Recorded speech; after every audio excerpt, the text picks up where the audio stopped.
ओम नमः शिवाय गुरुदेव। सादर चरण स्पर्श। गुरुदेव, मैंने आपका एक पॉडकास्ट देखा और कई बार आपकी चर्चाओं में भी पुष्पक विमान का जिक्र किया गया है, जबकि इसका कहीं कोई हमें वर्णन नहीं मिलता है। हमने तो पुस्तक में ही पढ़ा है कि इसका आविष्कार राइट ब्रदर्स ने 1903 में किया। गुरुदेव, इसका ऐतिहासिक प्रमाण क्या है, कृपया आप बताएं। जो मुख्य रूप से जब हम अपना विश्लेषण करते हैं शास्त्रों का, बाकी चीज़ों का, तो हमें बहुत सारी चीज़ों का पता चलता है, जिसमें विमान शास्त्र का पता भी चलता है। विमान चूंकि बना है, शाब्दिक अभिप्राय होता है हवा में उड़ना, तो अंग्रेजों ने भी इसका नाम एयरक्राफ्ट या एरोप्लेन या हवाई जहाज ही रखा, नाम कुछ बदल ना सके, क्योंकि इसके अलावा उनके पास कोई चर्चा थी नहीं। तो हमारे यहाँ की जो पांडुलिपियाँ हैं और प्राचीन ग्रंथ हैं, मैंने एक नोट बनाया हुआ मोबाइल में अपने, इसलिए थोड़ा आप सोचेंगे कि कहाँ से पढ़ के बता रहा हूँ, तो क्योंकि रेफरेंस है तो उसको कोट के साथ, तथ्य के साथ कहना चाहिए। ऐसे कुछ चीज़ें ऊपर नीचे ना हो, फैक्ट्स ऊपर नीचे ना हो। जब फैक्ट्स की बात आती है तो मैं ऐसे बात कहना चाहता हूँ जो विश्व में कभी भी, क्योंकि मेरे प्रवचनों पर शोध होंगे, मेरे बहुत सारे डिस्कोर्सेस पर आने वाली पीढ़ियाँ रिसर्च करेंगी, उनकी PhD होंगी, तो उनके जो रेफरेंस हैं, उनके जो संदर्भ हैं, वो एप्रोप्रिएट होने चाहिए, ताकि वो चीज़ कहीं इधर उधर ना हो। जो अंतर्राष्ट्रीय संस्कृत शोध मंडल है, उन्होंने भी इसको लिपिबद्ध किया है। और जो ऋषि भारद्वाज हैं, विमान प्रकरण पर विमान शास्त्र की रचना ऋषि भारद्वाज के द्वारा मिलती है। ऋषि भारद्वाज एक श्रृंखला का नाम है जो 80,000 वर्ष से शुरू होकर 20,000 वर्ष तक जाकर समाप्त होती है। मैं बैक में बात कर रहा हूँ, पीछे 80,000 वर्ष से 20,000 वर्ष तक जाकर खत्म होती है। और सिर्फ अभी एक विमान का संचालन पूरी वैमानिकी कर रही है। पूरा जो एयर टेक्नोलॉजी है, जिसको हम एविएशंस मिनिस्ट्री कहते हैं या मिनिस्ट्री ऑफ एविएशंस कहते हैं, जो हमारी वैमानिकी का सारा कार्य देखती है विश्व भर में अलग अलग देशों की, उसमें प्राय वो एयरक्राफ्ट की बात करते हैं, हवाई जहाज की बात करते हैं। लेकिन हमारे शास्त्र में जो आज भी शास्त्र विद्यमान हैं और जिनकी पांडुलिपियाँ 400 वर्ष पुरानी, 300 वर्ष पुरानी, 1200 वर्ष पुरानी, 75 वर्ष पुरानी, 150 वर्ष पुरानी, सब तरह की पांडुलिपियाँ अलग अलग नामों से हैं। और 80,000 वर्ष पुरानी और 20,000 वर्ष पुरानी भी। सबसे ज़्यादा तो उन्हीं की बात करूँगा मैं, क्योंकि 100, 150, 200 सालों में तो आप थोड़ा गड़बड़ा जाएंगे। एक विमान नहीं था, 8 तरह के विमान थे। पहला विमान था शक्त युद्धगम, जो बिजली से चलता था सिर्फ। अभी इलेक्ट्रिसिटी से चलने वाले विमान नहीं बना है, बादलों से लेकर बिजली और बादलों के साथ ही चलता था। अभी हम सोच नहीं पाए। अभी अगर ऐसा विमान चल रहा होता तो फ्यूल के कनेक्शन बंद होने से यह अहमदाबाद में दुर्घटना नहीं होती, क्योंकि हम इलेक्ट्रिसिटी से चल रहे होते, जैसे कि इलेक्ट्रिक ट्रेन चलती है, ऊपर से बिजली लेती है, नीचे से पहिया दौड़ता है। ये अभी इस साइंस को समय लगेगा, इसलिए मैंने कहा कि इन प्रवचनों पर अब शोध होंगे। दूसरा था भूतवाह, जो अग्नि, जल और वायु से चलता था। हवा से भी चलता था, किसी फ्यूल की जरूरत ही नहीं है। अग्नि से चलता था, सूर्य के ताप से चलता था। सौर ऊर्जा की बात, टेस्ला गाड़ी की बातें आज हो रही हैं, ये बहुत पुरानी बातें हैं जिसमें ऐसे भी विमान रहे हैं। धूमयान, सिर्फ गैस से चलने वाला, धूम्र से, धुएं से चलने वाला। शिखोद्गम, जो आजकल है, सिर्फ एक ही विमान लोग पकड़ पाए जिस पर आजकल हम यात्राएं करते हैं, उसका नाम था शिखोद्गम, जो तेल से चलता था, फ्यूल से चलता था। एक अंशुवाह, जो सिर्फ सूर्य की रश्मियों से ही चलता था, उसका नाम था अंशुवाह। उसके बाद है तारामुख। एक तारामुख था जिस मैग्नेटिक फोर्स से चलता था, जिसमें आचार्य द्रोण के जो पुत्र थे अश्वत्थामा, उनका जो रथ था उसमें भी वो शक्ति का उसका प्रयोग किया गया था, तारामुख का। चुंबक से चलता था, मैग्नेटिक फोर्स से चलता था। इसके साथ बाद 7वां नंबर था मणिवाह, जो चंद्रकांत, सूर्यकांत मणियों से चलता था। सिर्फ मणियां बाहर उत्कीर्णित थी और वो मणि के प्रकाश से वेगवान होता था। 8वें नंबर का विमान का नाम था मरुतसखा, ये सिर्फ वायु से चलता था, बाकी किसी चीज की इसमें आवश्यकता नहीं होती थी। तो ये जो अप्रतिम स्वरूप है वैदिक विज्ञान का, उसमें हमें विमान की बहुत विस्तृत व्याख्या मिलती है। अभी इस तरह के विमान भी हैं कि जिन विमानों को अभी, और मुझे लगता है कि 500 वर्ष लग जाएंगे विज्ञान को बनाने में, 500 वर्ष और लग जाएंगे विज्ञान को उन विमानों को बनाने में। ऐसे भी विमानों के वर्णन हमारे शास्त्रों में है। लेकिन जो तथाकथित कुछ सेक्युलर कैप्सूल खाकर रोज अपना जीवनचर्या शुरू करते हैं, या जो भारतीय शास्त्रों को कपोल कल्पित बताते हैं, या हमारे वैदिक वांग्मय को कल्पना लोक का हिस्सा बताते हैं, उसमें एक नैरेटिव सेट करते हैं। ज़्यादातर वो विधर्मी लोग हैं और ऐसे लोग हैं जो इन्फीरियरिटी कॉम्प्लेक्स के शिकार हैं। वो सत्यवादी भी नहीं हैं और सत्यगामी भी नहीं हैं, सत्य पथ के अनुगामी भी नहीं हैं। अगर सिर्फ सत्य का ही आवरण और आचरण कर लें तो कभी ऐसे मिथ्या बातों के साथ नहीं रहेंगे। इतनी ईमानदारी तो हमारे अंदर हो कि ज्ञान का स्रोत, ज्ञान का प्रकाश अगर कहीं से उदित हुआ है तो हार्दिकता के साथ उसको हम स्वीकार कर पाएं, उसको कम से कम एक्सेप्ट तो कर लें कि भाई चलो ये बात थी, ये बात इनसे हमने सीखी या उनसे हमने पूछी। लेकिन उसके साथ ये भी पता चलता है कि आपने जो पूरी दुनिया के षड्यंत्र के तहत फंसा करके, लूट खसोट करके आप तथाकथित सो कॉल्ड बहुत आधुनिक, समृद्ध और अमीर देश बन गए, लेकिन आपकी हैसियत 400 साल पहले क्या थी? 16वीं शताब्दी से पहले किसी के पास ना कोई पुस्तक थी, ना किसी के पास कोई ज्ञान था, ना किसी के पास कोई इन्वेंशन थी। आगे चलते हैं। ब्रह्मा का जो एक दिन है, पृथ्वी के हमारे जो वर्ष हैं, वो आप देखिए इकाई, दहाई, सैकड़ा, हजार, 10,000, लाख, 10 लाख, करोड़, 10 करोड़, शंख, 4 शंख 32 करोड़ वर्ष का है। फिर उसको 4 भागों में हम विभाजित करते हैं, ठीक है। सतयुग की जो आयु है वो 1 करोड़ 72 लाख 8,000 वर्ष है और 1,000 चक्रों के सापेक्ष त्रेता और कलयुग की आयु भी निर्धारित की गई है। अभी जो आयु के खंड हैं ये कल्प आयु है। ये वाली कैलेंडर जो ग्रेगोरियन ने कैलेंडर बनाया 2021 2025 24-25 साल पहले, और विक्रमादित्य ने जो कैलेंडर बनाया विक्रमी संवत 2080-82 साल पहले, उसके इतर एक कैलेंडर है और कालगणना, इस पर भी बात करूंगा मैं कि इसको हम कैसे काउंट करते हैं। चलिए इसको मैं अभी युगों की बात को छोड़ देता हूं। तो ये जो विमान थे, इन विमानों को ब्रह्मा और अन्य देवताओं के आदेश पर सबसे पहले पत्तों पर, केले के पत्तों पर मिट्टी का लेपन करके ऋषि प्रजापति ने, जो ब्रह्मा के ही सहोदर कहे गए, उन्होंने मिट्टी का यान बनाया था और यक्ष ने उसमें इंजीनियरिंग की थी और उसको उस पर उड़ते थे। उस पर क्या चीज़ उड़ाते थे? जो चीज़ें नदियों के पार भेजी जाती थी। जैसे नदी के उस पार बैठ करके अग्निहोत्र हो रहा है और घर इस झोपड़ी में, इस इधर की कुटिया में घी रखा है, तो घड़े को उस मिट्टी के पात्र में रखा और उसको उड़ाया, तो वहाँ जहाँ हवन हो रहा है वहाँ जा करके वो घड़े का भरा हुआ पात्र घी का वहाँ यज्ञ वेदी पर पहुँच जाता था। क्योंकि वैसे चलने के, नदी के पार करने के साधन उस तरह के नहीं थे और अगर उसमें जाएंगे तो देर होती थी। तो ये एक छोटा सा मैंने बताया। और जो यक्ष थे वो इंजीनियर कह सकते हैं, यक्ष रक्ष भैरव जय डोलत कर, यक्ष रक्ष भैरव जय डोलत करत दुग्ध की वर्षा सी। तो ये पूरा का पूरा जो हमारे जो गण रहे हैं शिव के, उनमें भी यक्ष की गणना आती है। और वो भी यक्ष ही हैं जो युधिष्ठिर से प्रश्न पूछते हैं और 5 पांडव वहाँ फिर मृत्यु को उपलब्ध होते हैं, फिर वो उस तरह से उनका फिर से जन्म होता है। वो इंजीनियर उनको कह सकते हैं। पक्षियों के परों को ध्यान में रखते हुए इनको प्राकृतिक डिजाइन दिया गया, इसलिए उनको विमान कहा गया, ठीक है। और तीनों युगों में अलग अलग तरह के विमानों का प्रयोग किया गया है। जो प्रथम युग था सतयुग का, सतयुग में विमान जो थे मंत्र शक्ति से उड़ते थे, मंत्र शक्ति से उड़ते थे। द्वितीय युग त्रेता में मंत्र और तंत्र की शक्ति से उड़ते थे, सम्मिलित प्रयोग था। तृतीय युग द्वापर में मंत्र, यंत्र और तंत्र तीनों की सामूहिक ऊर्जा से विमान उड़ाए जाते थे। वर्तमान में कलयुग में क्योंकि मंत्र और तंत्र के ज्ञान की कोई मतलब उसका कोई कमी ही कमी है, अथाह कमी है, वो है ही नहीं। तो सिर्फ जो आजकल के विमान हैं मैकेनिकल पावर से उड़ रहे हैं, जिनमें जैसे मैंने बताया कि सिर्फ फ्यूल से ही उनका संचालन भी कर पा रहे हैं। युगों के अनुरूप जो विमानों के प्रकार की संख्या का पता चलता है, उसमें सतयुग में मंत्रिका विमानों के 26 प्रकार के मॉडल हमें मिलते हैं। 26 प्रकार के मॉडल। अगर हम अभी वायुसेना, सप्त सेना के जहाजों को भी जोड़ा लें तब भी 26 प्रकार आज भी हमारे पास नहीं है। तो मंत्रिका विमान में 26 प्रकार के मॉडल बताए गए हैं। त्रेता में तंत्रिका विमानों के 56 प्रकार थे। त्रेता में थोड़ा सा और डेवलपमेंट हुआ, यानी कि 26 से 56 हो गए, 30 मॉडल और जुड़ गए। और द्वापर में परिमार्जित होकर के जो कृतिका सम्मिलित की गई, उससे विमानों को मॉडिफाई किया गया और लेकिन 26 प्रकार के तब भी रहे। भगवान श्री कृष्ण के समय में 26 प्रकार के थे।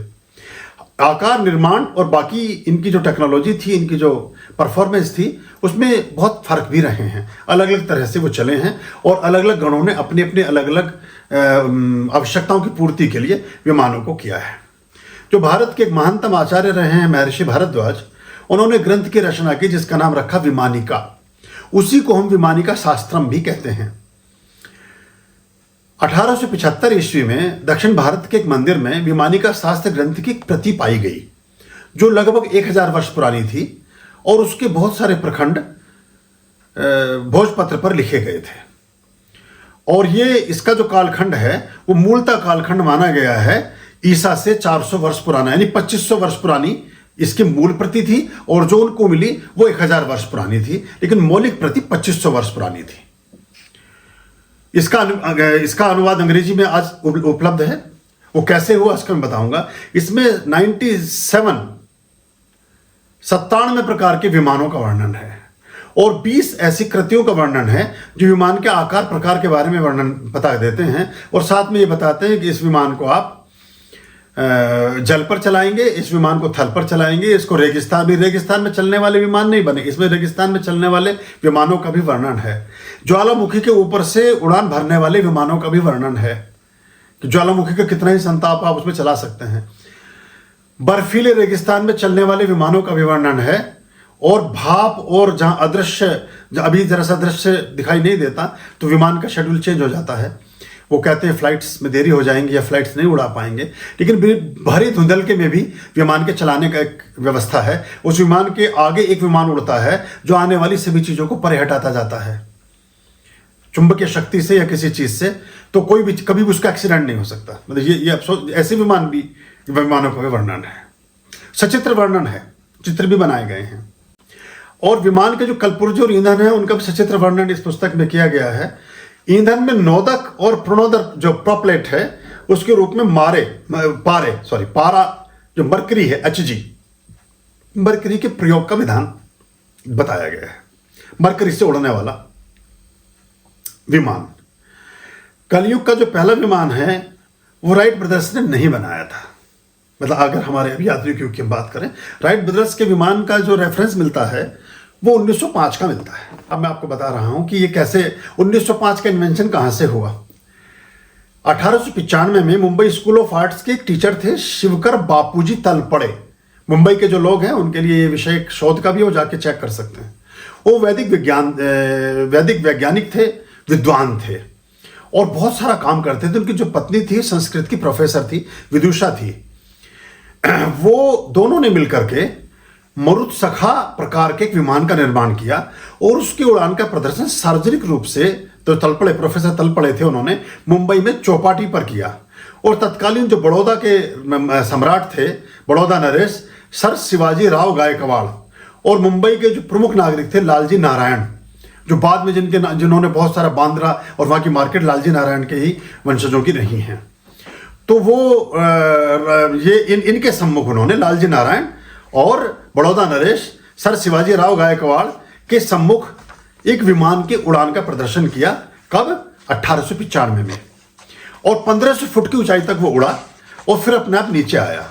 और उसमें यह भी बताया गया है कि वो विमान में ऐसा यंत्र लगाया गया था कि उसकी निश्चित ऊंचाई पर जाने के बाद फिर उसको उठना बंद कर देता था विमान। और इस विमान को महादेव गोविंद रानाडे ने भी देखा। जो महाराष्ट्र के लोग हैं वो खूब अच्छे से रानाडे साहब को जानते हैं।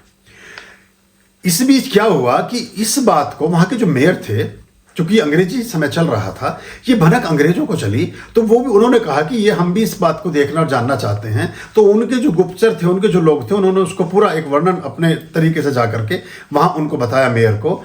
तो वहां उन्होंने ऐसा कहते हैं कि कहा यह गया है कि जो उनकी पत्नी हैं, क्योंकि संस्कृत की वही व्याख्याता थी, उन्होंने जो स्केचेस बना के रखे हुए थे उनकी हत्या की गई और वो सारे दस्तावेज वहां से चुरा लिए गए। उससे सदमे से तलपड़े जी इतने रूप से मानसिक रूप से विक्षिप्त हुए या डिप्रेशन में चले गए, अवसाद में चले गए, बीमार हो गए। और 17 सितंबर 1918 को फिर उनका निधन भी हो गया, यानी कि इसके लगभग 25 साल बाद। अब ये सारे के सारे जो दस्तावेज चोरी किए गए, इनको इंग्लैंड और अमेरिका भेजा गया। उसके आधार पर ये विमान जो तलपड़े जी की पूरी एक जो तरीका था, जैसे हम सोचते हैं, हम रेडियो का आविष्कार सुनते हैं जीएल मार्कोनी ने किया, लेकिन मार्कोनी के एक मित्र ने रेडियो का आविष्कार किया था। लेकिन शाम को जिस बार में जहाँ बैठकर उन्होंने मदिरा पान किया, आपस में शेयर किया, तो उन्होंने बताया कि मैंने कैसी चीज़ बनाई है कि यहाँ से तो वो मार्कोनी को सुनाया, तो मार्कोनी ने उसके उद्घोषणा से पहले ही रेडियो के आविष्कार की घोषणा कर दी, और वो आज भी हम जीएल मार्कोनी के नाम से रेडियो के आविष्कार को जानते हैं। तो तलपड़े जी का नाम नहीं हुआ, राइट बंधुओं का ही नाम हुआ, क्योंकि धीरे धीरे स्थिति ये होने लगी थी कि अगर हम स्वामी हैं, अगर हम मालिक हैं, अगर हम किसी देश पर राज करते हैं, तो वहाँ के गुलाम लोग इतने बुद्धिमान या इतने प्रतिभा संपन्न कैसे हो सकते हैं, या उनके शास्त्र इतने प्रतिभा संपन्न कैसे हो सकते हैं, इतने समृद्ध कैसे हो सकते हैं। तो हम ही इस चीज़ का भी श्रेय लें। तो ये जो है इस तरह की सूचनाएं, ये ऐतिहासिक फैक्ट्स हैं जिनको आप देखेंगे। सम्रांगन सूत्रधारा एक भारतीय ग्रंथ है, उसमें विमान के निर्माण की विस्तृत जानकारियां दी गई हैं, और युद्ध के समय कैसे वैमानिक विमान होने चाहिए, कैसी मशीनें हम इस्तेमाल करें, इस ग्रंथ में संस्कृत के 230 श्लोक दिए गए हैं। और वो मैं पूरे श्लोक नहीं आपको बता सकता, लेकिन इस ग्रंथ का जो 190वां श्लोक है, उसका जो दूसरे अध्याय के 20वें प्रखंड का 190 श्लोक है, उसका भावार्थ कुछ इस प्रकार है कि परिपत्रों से पूर्ण विमान के दाहिने पंख से अंदर जाते हुए केंद्र पर ध्वनि की गति से पारे को ईंधन के सापेक्ष पहुंचाने पर एक छोटी पर अधिक दबाव वाली आंतरिक ऊर्जा उत्पन्न होती है, जो आपके यंत्र को आकाश में शने शने ले जाएगी, जिससे यंत्र के अंदर बैठा व्यक्ति अविस्मरणीय तरीके से नभ की यात्रा कर पाएगा। 4 कठोर धातु से बने पारे के पात्रों का संयोजन उच्च स्थिति में किया जाने पर उसका संतुलन बनाए रखा जा सकेगा। उन्हें नियंत्रित तरीके से ऊष्मा देने पर यह विमान निरंतर उड़ता रहेगा, और ऐसा करने से आपका विमान आकाश में चमकीले मोती के समान उड़ता हुआ नजर आएगा। 5 प्रकार के विमानों का निर्माण ब्रह्मा, विष्णु, यम, कुबेर और इंद्र के लिए किया गया। जो रावण का पुष्पक विमान, जहां से बात शुरू हुई, वो कुबेर के लिए बनाया गया था। और जो अहिरावण का, ऐसा कहिए अहिरावण का जो चीफ इंजीनियर था, उसने उसका निर्माण किया था, और ये श्रीलंका में उसको निर्मित किया गया था। अच्छा, अब मैं इसमें आपको ना अभी और भी, ये तो हुआ शास्त्र, ऐसे भी और भी शास्त्र की बात करूंगा। अब जो 4 मुख्य श्रेणियों के विमान दिए गए, जो ब्रह्मा, विष्णु, यम और कुबेर के लिए थे, उनमें था एक विमान था रुकुमा। ये नुकीले आकार का और सोने से निर्मित विमान था, स्वर्ण से निर्मित विमान था। पुष्पक विमान में भी सोना और माणिक के ही लगे थे। दूसरा विमान था सुंदर, ये त्रिकोण के आकार का विमान था और चांदी से बना हुआ था। तीसरा विमान का नाम था त्रिपुर, ये 3 तल वाला शंकुआकार विमान था।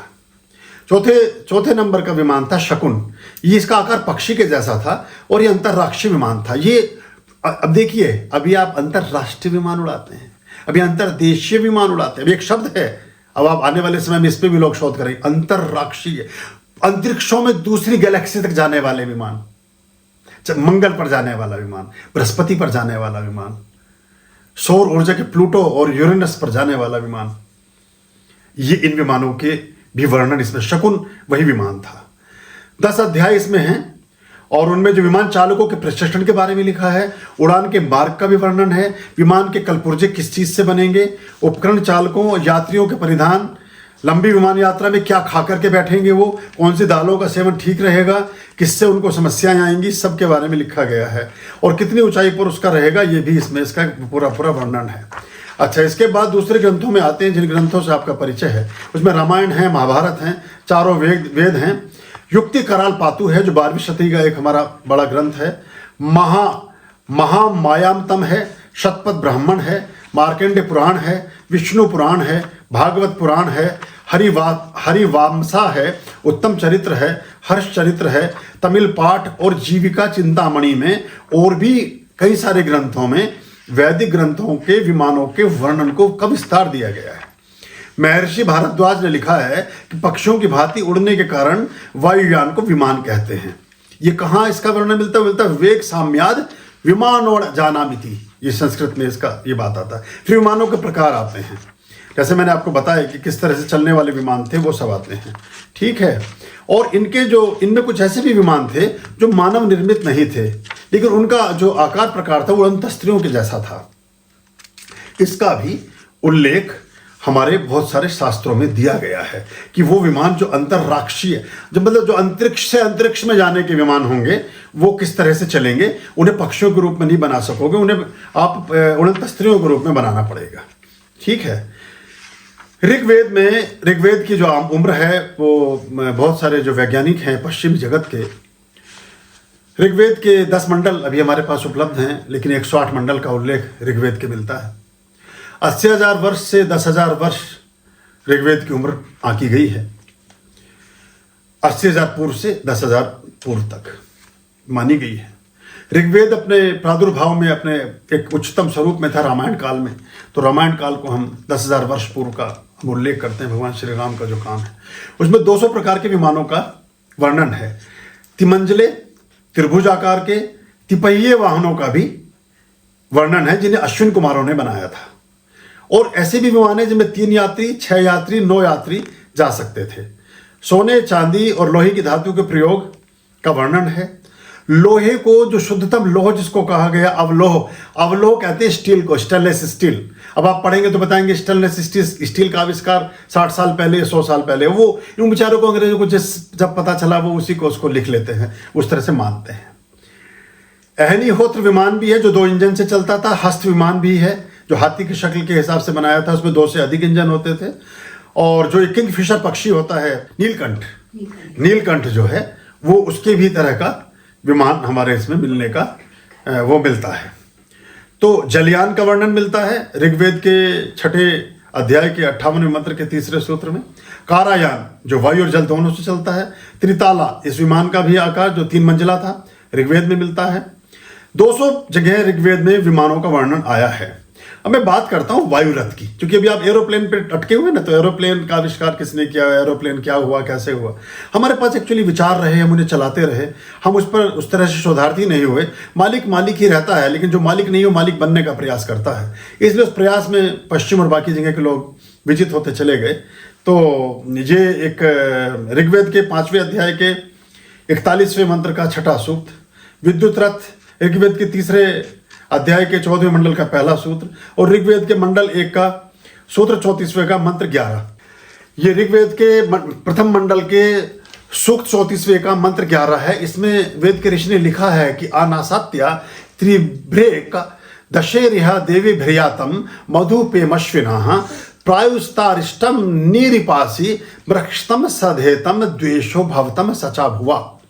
तो इसका जो भावार्थ है वो ऐसा समझ लीजिए कि हे शिल्प विद्या के ज्ञाता ज्ञानी जनों, आप ना सत्या आपको बोलते हैं, सत्य गुण स्वभाव वाले अश्विनी, सचा भुआ जिसको कहा गया, सम्मिलन करने वाले जल एवं अग्नि के समान देव भी कहा गया उनको, सम्मिलित करने वाले विद्वानों के साथ इस उत्तम यान में बैठकर त्रिभी यानी 3 दिन और 3 रातों में समुद्र के पारवा एकादश 11 दिन और 11 रात्रियों में भूगोल पृथ्वी के अंत को यात्रा में जाओ, यानी चिली तक की यात्रा करके आप बड़े आराम से सभी देशों में होते हुए 11 दिन में वापस आ जाएंगे।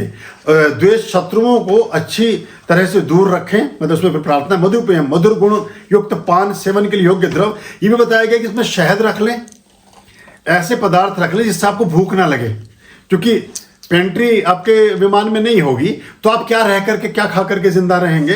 तो उसमें मुनक्का रख लें, 11 मुनक्का खा लें प्रतिदिन, या 3 चम्मच शहद खा लें। इस सब की पूरी एक व्यवस्था दी गई है, ये जो योग्य द्रव के द्वारा, ताकि आपके जीवन की तारिश्रम प्रयत्न पूर्वक वृद्धि रहे और इस प्रकार उत्तम सुख की, सिद्धतम जिसको कहते हैं, प्राप्ति करके सब दृष्टियों से श्रेष्ठ व्यक्ति रहें और पूरी दुनिया को आप घूम पाएं। 3 अहोरात्र कहे गए हैं, रात और दिन को कहते हैं, पृथ्वी के एक सिरे से दूसरे सिरे तक, यानी 3 दिन में ये कहते हैं कि पृथ्वी के एक सिरे से दूसरे सिरे तक, और 11 अहोरात्र में पूरे भूगोल का पर्यटन करके आप वापस अपने स्थान पर आ जाएंगे। ये इसका पूरे, इसमें पूरे मीलों की दूरियां 72 इनकी पूरी संख्या लिखी गई है कि कितने घंटे में कितना चलेगा। पृथ्वी का व्यास लगभग 8000 मील है ऋग्वेद में, कि अब आप वो कहते जी, और बाइबल में तो लिखा गया पृथ्वी चपटी है, और जिन्होंने उसका विरोध किया उनको कहा गया, बाकी और धर्मों में अलग तरह की अवधि की गई। इसमें पृथ्वी की का व्यास बताया गया, 72 घंटों में इसकी दूरी बताई गई और 111 1/9 मील के वेग से जाने वाले विमान की भी आवश्यकता बताई गई और साथ में पृथ्वी की परिधि 24,000 मील बताई गई। ये सब वेद में है, ये सब ये धूपबत्ती करने के लिए नहीं है, पढ़ने इन बच्चों की। अभी तो इसमें ऐसे लाखों आविष्कार हैं जो अभी हुए भी नहीं हैं, पश्चिम कर रहा है। अब 10 मंडल है ना आपके पास, 108 मंडल में से 98 मंडल कहाँ हैं? फ्रैंकफर्ट यूनिवर्सिटी में रखे हुए हैं। वहाँ जो मैक्स मुलर था वो अनुवाद के नाम पर लेकर चला गया और अब वहाँ नई नई शोधे, नए नए आविष्कार, नोबेल और फलाना सब हो तो रहा है। अनुवाद करते जाइए और आविष्कार करते जाइए, आपके पास टेक्नोलॉजी भी है, पैसा भी है, सब कुछ है, तो आप उस तरह से सब चीज़ें करके आप काम को कर सकते हैं। 200 जगह वेद में ऋग, सिर्फ अकेले वेद में 200 जगह विमान का जिक्र है और सभी विमानों का जिक्र है। यजुर्वेद में, फिर उसके बाद दूसरा द्वितीय ग्रंथ आता है यजुर्वेद। यजुर्वेद में अन्य विमानों की संचालन प्रणाली का उल्लेख किया गया है और अश्विन कुमारों ने किस प्रकार उसको बनाया है उसका भी उल्लेख है, और विमान का प्रयोग राजा भुज्जू ने समुद्र को पार करने के लिए किस तरह किया उसका भी उल्लेख यजुर्वेद में मिलता है। तीसरा ग्रंथ है यंत्र सर्वस्व। यह महर्षि भारद्वाज ने लिखा था। इसके 40 भाग हैं। इसमें विमानी का प्रकरण जो है 8 अध्याय हैं और 100 विषयों पर 500 सूत्र हैं। विमान विज्ञान का बहुत विस्तृत वर्णन इसमें किया गया है। अंतर्देशीय हैं जो इंटरस्टेट जाते हैं, अंतर्राष्ट्रीय एक देश से दूसरे देश, अंतर्राष्ट्रीय जो एक ग्रह से दूसरे ग्रह, जैसा मैंने पहले आपको बताया। सैनिक विमान है, पूर्णतः अटूट विमान है जो कभी भी डैमेज नहीं हो सकते। अग्नि से पूर्णतः सुरक्षित विमान है जिनमें कभी आग नहीं लग सकती। और ऐसे भी विमान हैं जो पलक झपकने की गति से एकदम स्थिर हो जाएंगे या एकदम सक्षम हो जाएंगे। इतनी तीव्र गति से काम करने वाले विमानों का वर्णन है। शत्रु से अदृश्य हो जाने की क्षमता वाले स्टेल्थ जिसको बोलते हैं, उस कैपेसिटी के विमानों का भी वर्णन है कि वो दिखाई नहीं देंगे, जो कहते हैं ना रडार से गायब हो गया, वो उस विमान का भी वर्णन है। और शत्रु के विमानों में होने वाले वार्तालाप और अन्य ध्वनियों को सुनने में सक्षम भी विमान है।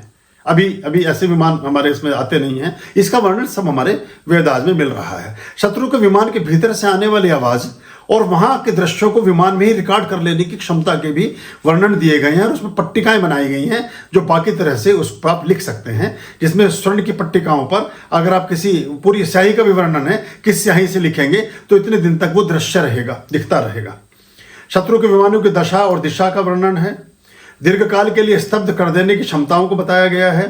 निजी रुकावट और स्तब्धता की दशा से उभरने की क्षमता के बारे में बताया गया है। अगर आवश्यकता पड़े तो विमान को नष्ट करने के बारे में बताया गया। आप सुरक्षित रहते हुए नष्ट करके आकाश से नीचे आ सकते हैं, दूसरा विमान जाकर के आपको ओवरलिफ्ट करेगा, वहां से लेकर चलाएगा।